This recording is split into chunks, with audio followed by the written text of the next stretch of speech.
Hi there, welcome to Premium Builds, I'm John. In this video we're going to take a look at the AMD Radeon RX 6600 XT.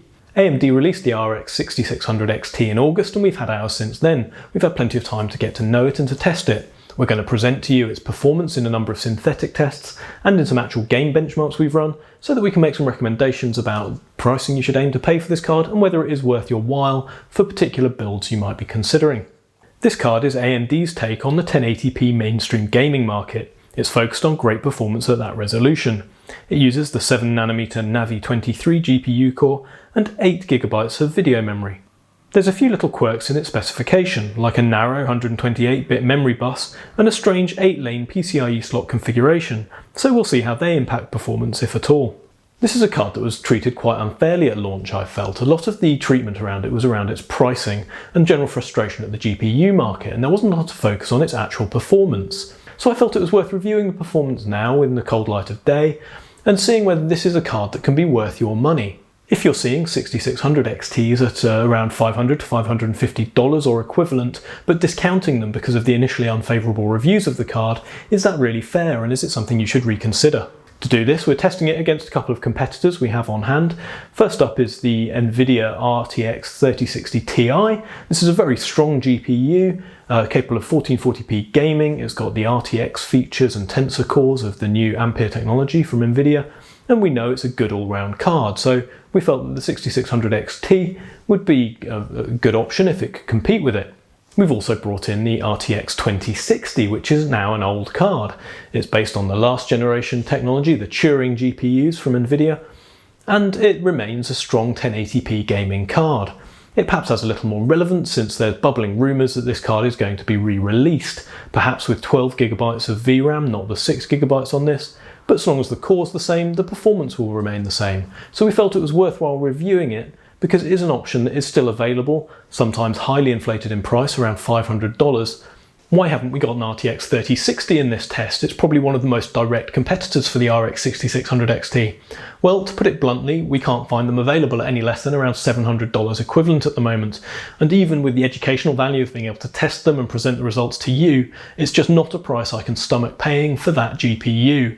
It's not a card that would be particularly useful to us in the light of the other cards we have available. And we can compare this GPU, for example, to the RTX 3060 Ti, which really is a kind of standard setting card in terms of its price, at least at MSRP, and its performance at 1080p and 1440p gaming. All of our testing here is done on our Ryzen 5800X test bench with 16GB of DDR4 3600MHz RAM, and this is done to demonstrate the capability of the GPU with little to no limitation from the PC. First of all, let's take a look at 3D Mark, with 3D Mark's Time Spy and Firestrike testing giving us an overall indication of the card's performance. Firestrike is still DirectX 11 and rendered at 1080p, and so plays to the advantages of this generation of AMD's cards.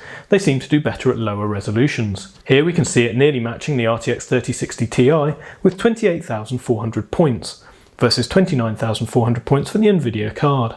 1,000 points isn't a huge gap here. The RTX 2060 brings up the rear at 19,000 points, and that absolutely is a generational difference in performance to both of the newer cards. Time Spy uses DirectX 12 and renders at 1440p, moving it into the 3060 Ti's established area of strength. Indeed, we see the NVIDIA card outperforming the 6600 XT again, but this time by nearly 2,500 points, with 11,800 versus the 6600 XT's 9,570 points. This resolution and API see the 6600 XT fall back to there being a noticeable gap in performance, and the RTX 2060 sits a tier lower at 7,210 points, another 2,000 points behind. To quickly evaluate ray tracing performance, we can take a look at the Port Royal benchmark. This complex benchmark combines rasterizing and ray tracing and delivers a single score, but it helps us get an idea of where the cards sit in terms of ray tracing ability. Here, the 3060 Ti is the clear winner, with those second generation NVIDIA RTX cores really boosting performance on top of its superior rasterization performance. And despite its more powerful core,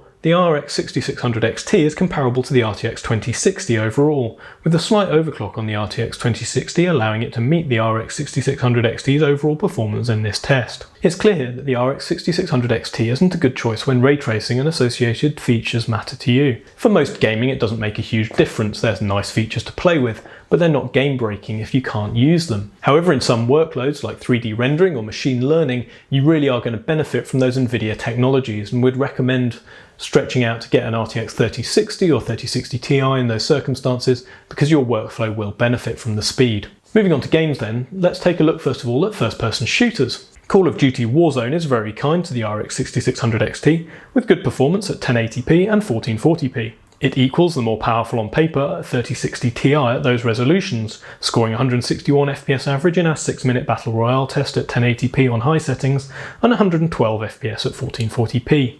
It begins to struggle at high resolutions, with 1440p ultra-wide dropping below 100 FPS at 87 frames per second average, and behind the 3060 Ti, which holds 99 frames per second.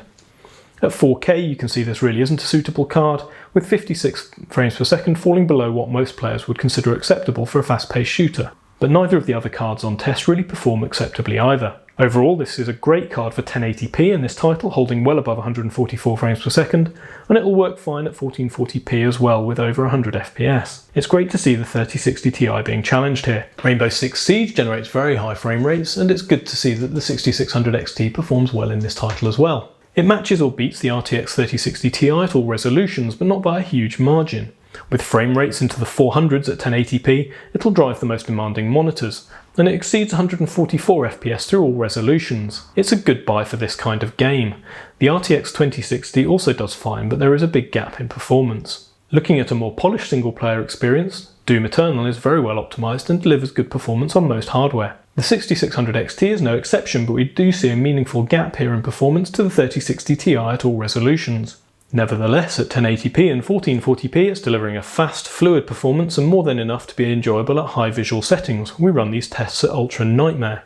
It's only at 1440p ultra-wide, and particularly at 4K we begin to drop to lower frame rates, with 4K feeling a little sluggish for this fast-paced title, but reduced settings can help and it still holds above 60 frames per second.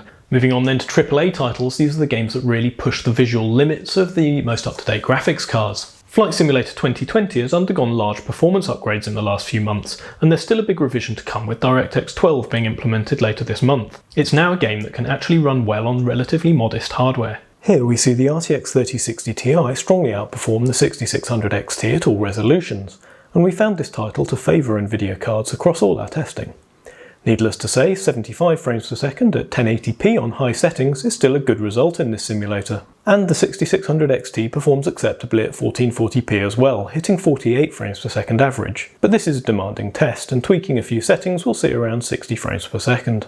If you're looking to run this sim on a budget, you could do a lot worse than considering the 6600 XT. It shows its capability well here, but these results may change after the DirectX 12 update. At higher resolutions, the 3060 Ti is winning out, but I wouldn't recommend either the 6600 XT or the 3060 Ti for 1440p ultra-wide or 4K in this title. You need all the GPU horsepower you can get, and higher tier cards allow you to maintain 60 frames per second and the stunning visuals this game is capable of.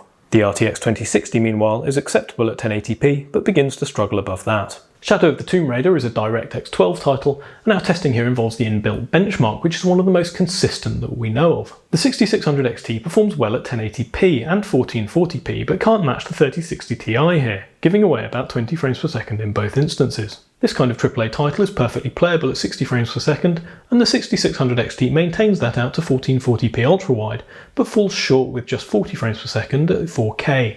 Where the 3060 Ti is still capable of 68 frames per second. This title really demonstrates the tiers in which these three GPUs operate in, where we can heartily recommend all the cards at 1080p, the RTX 2060 begins to struggle at 1440p, and the 6600 XT by 1440p ultra-wide and 4K. Nonetheless, you won't feel shortchanged with the AMD card at appropriate resolutions here. It runs this demanding and visually detailed title well at appropriate resolutions. Finally, we take a look at one of the most demanding titles released in the last couple of years, Red Dead Redemption 2. Here we see a shortfall in performance between the RX 6600 XT and the 3060 Ti. Both run well at 1080p, but the RTX 3060 Ti hits 85 frames per second, while the RX 6600 XT manages 69 frames per second. At 1440p we're looking to reduce settings to maintain 60 frames per second. The 6600 XT manages 54 frames per second at our high to ultra mix for this benchmark, and the RTX 2060 is clearly struggling at 46 frames per second. 1440p ultra-wide knocks performance back another 10%, necessitating medium settings to hold 60 frames per second on the AMD card. Finally, at 4K we hit the first wall in our testing. The 2060 is incapable of running the test settings due to insufficient VRAM, but returns 45 frames per second on medium settings. The 6600 XT tries its best at the high to ultra preset, but delivers only 33 frames per second. The 3060 Ti holds 45 frames per second, demonstrating the limitations of even this powerful card at demanding titles at 4K. One specification of this card that intrigued us was that PCIe 4.0 8X configuration on the PCIe slot, so we decided to run some tests to check it out. You can see on our testing here on Rainbow Six Siege and on Shadow of the Tomb Raider that there was no detriment to performance running this card at PCIe 3.0. Clearly, even with just 8 PCIe lanes, there's sufficient bandwidth here not to impact performance, and the results are within margin of error in all tests. If you're concerned about running this card on a PCIe 3.0 system because you want to use a riser cable, or you're using a CPU like the i5-10400 that doesn't have PCIe 4.0 compatibility, then you can be rest assured that there's no detriment to performance, and you will still get your money's worth out of this GPU. Let's take a little look at power, thermals and noise. In testing we saw peak power at about 145 watts consumption for this card, and when we overclocked it we obtained a peak draw of 174 watts. There are cards that have a 140 watt TDP rating, so they may draw a little bit more than this Sapphire Nitro version. Temperatures overall through testing were very good on this Sapphire Nitro Plus OC model. We saw peak temperatures of 67 degrees Celsius during the Time Spy stress test, and with hotspots peaking at 81 degrees Celsius. VRAM temperatures never exceeded 70 degrees Celsius. It achieved all of these temperatures with fans running low and slow. At normal default settings, they've retained very quiet and never ramped up to 100% to maintain low thermals. Even when we manually set fans to 100% to see how they sounded, they remained very, very quiet. And Sapphire can be commended really for a very good cooler design on this card. We found it one of the least intrusive we've tested recently. Reading around other reviews of this card, it seems that most models perform well with good thermals and good noise profiles, with the exception of one card, which is the BioStar 6600 XT Gaming.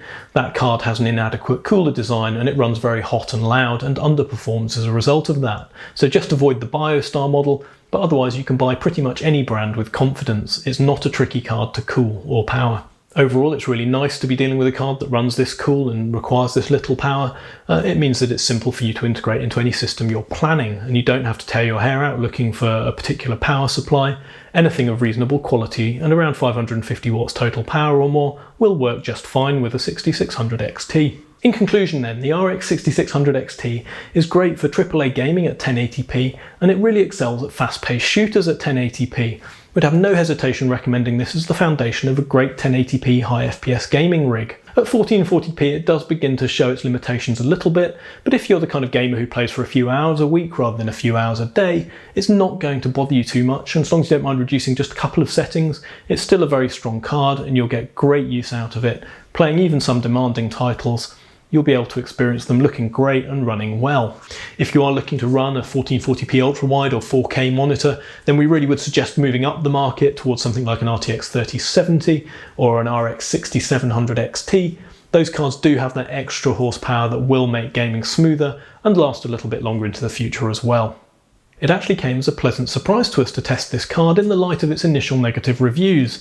It would be easy, I think, to discount this card as just not worth your money at any price, and whilst it is galling to have to pay over the odds for a card, we think that around $500 represents good value in the current market for this card, and that's just because it does enable you to build a robust and high-performance gaming rig, and you can get the rest of the parts in and build an entire PC for around $1,000 that will perform really well. Ideally, yes, of course, you'd want to pay maybe $350 for this card, but sadly that isn't the market we're operating in at the moment. My main reservations around this card are if you plan on doing a slightly more diverse workload with your GPU, whether that's video rendering, 3D scene rendering, or perhaps machine learning or some of the other more demanding computation that NVIDIA cards really do excel at.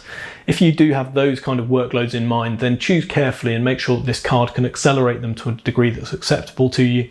Or perhaps if it is worth your time and energy, spending a little bit more, spending $600 to $700 on an RTX 3060, for example, to accelerate those workloads and get the best value for your money for those tasks. If you are gaming mainly at 1080p and don't see the value in the RTX and DLSS technologies of NVIDIA, then this card is a great option. DLSS in particular really shines at higher resolutions than in 1080p, so it's not really necessary, and the RTX still isn't a killer feature. It's not game breaking if you can't use it. In fact, in a lot of instances it's quite difficult to tell what is RTX and what isn't. It just provides some slightly more naturalistic lighting in some scenes when it's well implemented. It can look quite garish and off-putting in games where it's not well implemented. So it's no great loss not to have it, and ultimately if this card can get you gaming quicker for a price you can afford to pay, we think it's worthwhile. Thank you very much for watching. I hope you found this video useful, and please don't forget to check out premiumbuilds.com. We've got loads of advice and guides on there, all of which are aimed at helping you make your next PC as good as it can possibly be.